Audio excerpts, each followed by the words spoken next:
મારું નામ મંસૂરી રફીકભાઈ અલીભાઈ, ગામ આસરોડા, તાલુકો પ્રતિજ. હું 23 નવેમ્બરથી ડાયાબિટીસની સર પાસે માહિતી જાણકારી માટે સાહેબે સરસ રીતે મને ડાયાબિટીસની માહિતી આપી.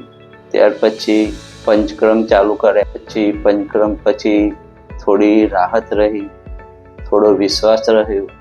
આગળ ચાલતા રહ્યા તેમ શરીરની અંદર તંદુરસ્તી થવા લાગી, આંખોમાં ઠંડક આવી, જે મગજ હતું એ મગજ બિલકુલ શાંત થઈ ગયું અને અત્યારે શરીર બેસ્ટ આરામદાયક છે.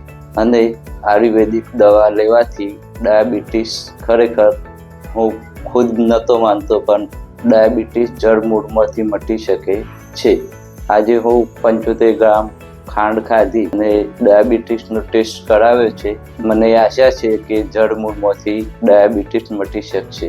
જે ડાયટ ફોલો કર્યો, અઠવાડિયા 15 દિવસ, 20 દિવસ, 30 દિવસ, 60 દિવસ, 90 દિવસ સુધી જે ડાયટ કર્યો, તેમાં હું ચડી પાડીને દિલથી, વિશ્વાસથી, આનંદથી ડાયટથી હું અત્યારે હાલ એક્ટિવ છું અને કસરતથી પણ વધારે સારી શરીરની અંદર તંદુરસ્તી રહે છે.